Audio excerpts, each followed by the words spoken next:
இதில் ஒவ்வொரு கிரகத்தினுடைய தன்மைகளை வச்சு நாங்கள் பண்ணுவோம். அப்போ இந்த நல்லது வரும், கெட்டது வரும், அடிப்படுவீங்க, மிதிப்படுவீங்க. பரிகாரத்தினால எதையுமே மாற்ற முடியாது. அப்போ உங்களுக்கு ஒரு பிரச்சனை வருதுன்றப்போ தான் நீங்கள் பரிகாரத்துக்கு போவீங்க. இப்போ இதுக்காக பரிகாரம் பண்ணி உங்கள் பணத்தை வேஸ்ட் பண்ணி நேரத்தை வேஸ்ட் பண்ணி எதுவுமே பண்ண.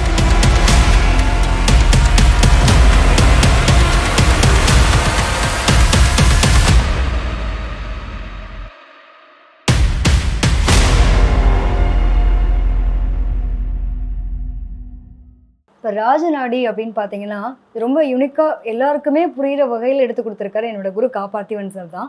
இதனுடைய தந்தையும் அவர் தான்.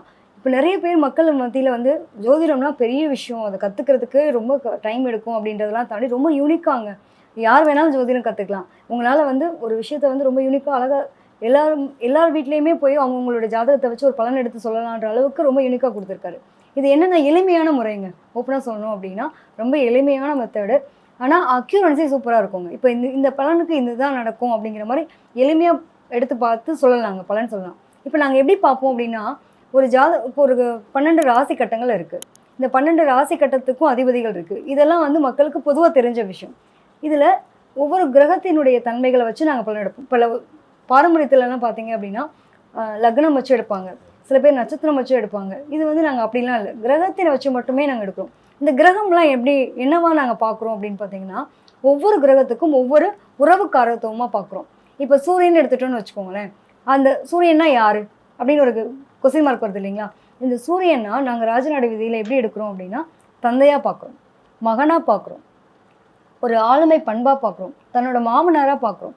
அப்போ இது வந்து ஒரு உறவுக்காரத்துவமாக பார்க்குறோம். இந்த கிரகம் இருந்தால் இந்த உறவுகள் தான் இருக்கும் அப்படிங்கிற மாதிரி. இதே வந்து சந்திரன் எடுத்துக்கணும்னு வச்சுக்கோங்களேன்.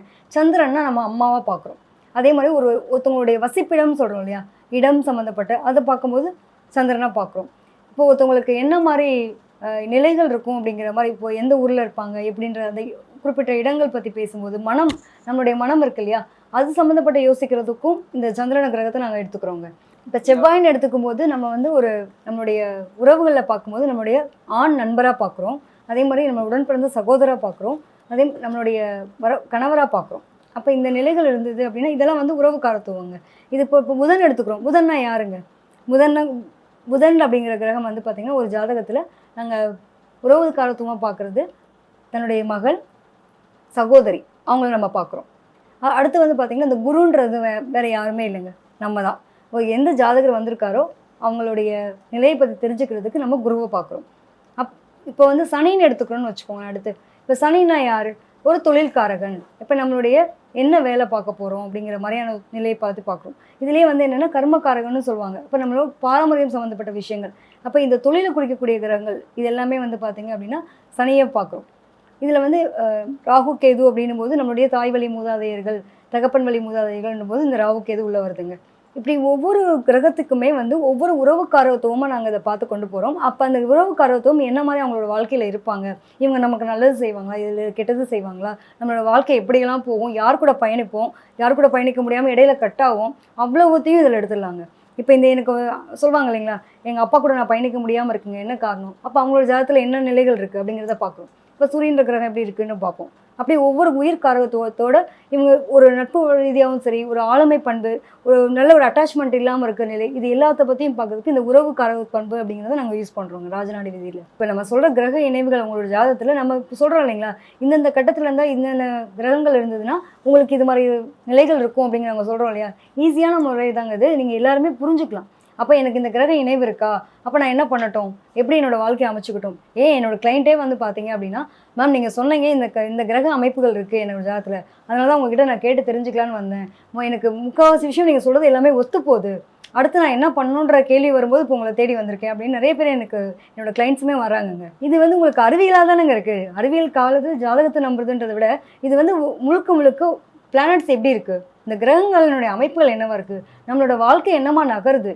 ஆனால் அந்த நகர்ற விதியை வந்து நம்ம மாற்ற முடியாதுல்ல. கிரகம் நகர்றது நகர்ந்துட்டே இருக்க போகிறது. இதில் உங்களுடைய பார்வைகள் அது எங்கெங்கெல்லாம் பார்க்குறது, உங்களுக்கு என்ன மாதிரி சூழ்நிலைகள் அமையும், எப்படிலாம் போகிறது அப்படிங்கிறத வந்து நம்ம விளக்கம் கொடுக்கலாமே தவிர்த்து, நான் இந்த பிளானட்டை தூக்கி போய் என்னோட இடத்துல வச்சு நான் ரப்பர் வச்சு அழைச்சி நம்மளோட லைஃப்பை மாற்றிக்கிறது மாதிரி கிடையாது. அப்போ இது இருக்குன்றதை நம்ம சொல்கிறோம். அப்போ இது வந்து கிட்டத்தட்ட உங்களுக்கு ஒரு அறிவியல் மாதிரி தான். ரொம்ப ஒரு ஸ்கேனர் மாதிரி, ஒரு மிஷின் மாதிரி நம்ம என்ன இருக்கோ அதை அப்படியே வெளிப்படையாக காட்டும். இதில் நீங்கள் எல்லாத்தையும் சில பேர்லாம் இப்போ சொல்கிறாங்க இல்லையா, மேம் எனக்கு இந்த ஜாதகத்தில் நீங்கள் இந்த பிரச்சனை இருக்குன்னு சொல்கிறீங்க, எந்த கோயிலுக்கு போக சொல்கிறீங்களோ நான் போகிறேன், என்ன பிரச்சனைனாலும் அதுக்கு என்ன பரிகாரம் பண்ணுறதுனால நான் பண்ணதுக்கு தயாராக இருக்கேன், எவ்வளோ அமௌண்ட் செலவானாலும் பரவாயில்ல. அப்போ அதை மாற்ற முடியுதுன்னா என் லைஃபை நான் மாற்றிக்கலாம்ல. அப்போ என் வாழ்க்கை நடக்கக்கூடிய நிகழ்வுகள் எனக்கும் தெரியுது தானே. இப்போ நான் ஜோதிடராக நான் என்ன மாற்றிக்க முடியும் தானே. அப்போ ஏன் நான் அனுபவிச்சு கிடக்கிறேன்? பரிகாரத்தினால எதையுமே மாற்ற முடியாது. உங்களால் வந்து ஒரு நல்ல நிலைக்கு போகணும் அப்படின்னு நினைக்கலாம், நீங்கள் அனுபவிச்சு வாங்க. வாழ்க்கையில் வந்து ஒரு ஒன்றும் இல்லைங்க, உங்களோட பேர் வந்து ஒரு ஒரு பிரபலமான ஒருத்தரோட வந்து உங்கள் அப்பாவாக இருக்கார். அப்போ நீங்கள் அவர் பேர் சொல்லி தான் நீங்கள் பிரபலமாக தெரிவிங்க. ஒரு யூனிக்காக நானே சுயமாக வந்தேன்னு எங்கேயாவது உங்களுடைய பேரை வெளிக்காட்டுறது எப்படி இருக்கும், எங்கள் அப்பா தான் அவர் அப்படின்றதுல எப்படி இருக்கும்? அப்போ இந்த சுயம்னு வரும்போது அடித்தளத்துலேருந்து மேல்நிலைக்கு போகிறதுக்கான ஒரு சூழ்நிலைகள் நீங்கள் உருவாகுறீங்களா? அப்போ என்ன நல்லது வரும், கெட்டது வரும், அடிப்படுவீங்க, மிதிப்படுவீங்க, எல்லாத்தையும் லைஃப்பில் கற்றுக்கிட்டு நான் ஒரு நான் எனக்குன்னு ஒரு தனித்து கொள்கை, தனித்துவம் அப்படின்னு உங்களுடைய நேம் வந்து க்ரியேட் பண்ணுறீங்களா? இதுதாங்க இதை தான் லைஃப்பில் வந்து நல்லா வாழ்ந்தவங்கன்னு சொல்லுவாங்க. அப்போ எங்கள் அப்பா நல்லா வாழ்ந்தார், எங்கள் தாத்தா நல்லா வாழ்ந்தார், அந்த பேரை வச்சுட்டு வரவங்களுக்கு வந்து ஒன்றுமே தெரியாது இல்லையா? அப்போ கஷ்டங்கள் வருதா, சந்தோஷமாக வரவேற்கலாம். நம்மளோட வாழ்க்கை நிலையை உயர போகிறதுக்கு ஒரு கஷ்டங்கள் கண்டிப்பாக வேணும். இந்த நிலை நீங்கள் தகர்த்துடணும் அப்படின்னா, கஷ்டங்கள் வருது, ஐயோ இன்றைக்கி நான் ஒரு 10,000 ரூபா சம்பளத்தில் வேலை பார்க்குறேன், எனக்கு இந்த 10,000 சம்பளம் நாளைக்கு அடுத்த மாதம் இல்லாமல் போகுது, எனக்கு வேலையை விட்டு தூக்க போகிறாங்க, கவலையப்படாதீங்க. அடுத்து உங்களோட சம்பளம் 20,000க்கு உங்களோட உயர்வு இருக்கும். இதை எடுத்து ஒரு 7,000 8,000க்கு போகிறதுக்கு வாய்ப்புகள் கிடையாது. அப்போ உங்களுக்கு பிரச்சனை வருதுன்னா உங்களோட சொல்யூஷன் எப்படி இருக்க போகுதுன்னா உயர்வாக இருக்க போகுது. அப்போ அதுக்கான நிலையை நீங்கள் சந்தோஷமாக வரவேற்றுக்கோங்க. ஐயோ எனக்கு கஷ்டம்னு புலம்புறதை விட்டுட்டு கஷ்டத்தை என்ன பண்ண போகிறோம்னா சந்தோஷமாக மாற்ற போகிறோம். சந்தோஷத்துக்காக தான் இந்த கஷ்டம் வந்திருக்குன்றதை எதிர்கொள்ளணுங்க. பரிகாரத்தினால எதையுமே மாற்ற முடியாது. அப்போ உங்களுக்கு ஒரு பிரச்சனை வருதுன்றப்போ தான் நீங்கள் பரிகாரத்துக்கு போவீங்க. அந்த பிரச்சனை வந்து உங்களோட வாழ்க்கை நன்மைக்காகன்றதான் நாங்கள் சொல்கிறோமே. இப்போ இந்த காலகட்டம் ஒரு 3 மாதத்துக்கு உங்களுக்கு டைம் சரியில்லைங்க. இந்த 3 மாதம் வந்து கிரிட்டிக்கலான பீரியடாக இருக்குது. அந்த இடத்துல என்ன பண்ணுறீங்கன்னா அந்த வாழ்க்கையை கஷ்டத்தோடு அனுபவிப்பீங்க. ஆனால் ஒரு 4வது மாதத்துக்கு அப்புறம் என்ன பண்ண போகிறீங்க, உங்களோட வாழ்க்கை நிலை மாறப்போகுது.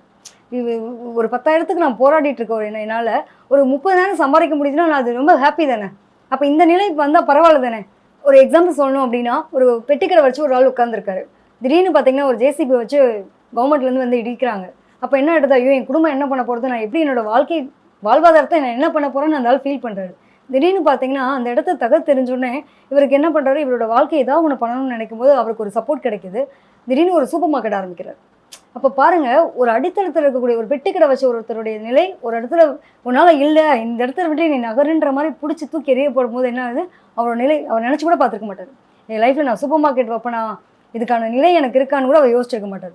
அப்போ எந்த இடத்துல வந்து உங்களுக்கு பிரச்சனை இருக்கோ அந்த இடத்துலேருந்து நீங்கள் விடுபடுறீங்க அப்படின்றத எடுத்துக்கலாம். அப்போ இதுக்காக பரிகாரம் பண்ணி உங்கள் பணத்தை வேஸ்ட் பண்ணி நேரத்தை வேஸ்ட் பண்ணி எதுவுமே பண்ண வேண்டாம். இப்போ காலத்தை தள்ளி போடுங்க. சில நிகழ்வுகள் நடக்கிறதுக்கு அதுக்கான காலம் சரியில்லையா, இந்த நேரத்தில் போய் இன்வெஸ்ட்மெண்ட் பண்ணால் பிரச்சனை வரும் அப்படின்னா அந்த நேரத்தில் இன்வெஸ்ட்மெண்ட் பண்ணாமல் தவிர்க்கலாம். ஒரு பெரிய அமௌண்ட்டில் கொண்டு போய் ஷேர் மார்க்கெட்டில் போட்டு நான் பெரிய ஆள் ஆயிடுறேன் அப்படிங்கிற மாதிரி உங்கள் கிரக அமைப்பு அப்படின்னு தான் அப்படி செய்ய வைக்கும். அப்போ அதை தெரிஞ்சுக்கோங்க. அப்போ அந்த நேரத்தில் அதை சரி பண்ணுறதுக்கு கொஞ்சம் காலத்தை தள்ளி போடுங்க. இப்போ உங்கள் பார்ட்னர்ஷிப்பில் உங்களுக்கு பிஸ்னஸில் பிரச்சனை வரப்போகுதுன்னா நமக்கு தெரிஞ்சிடும் ஏதாவது.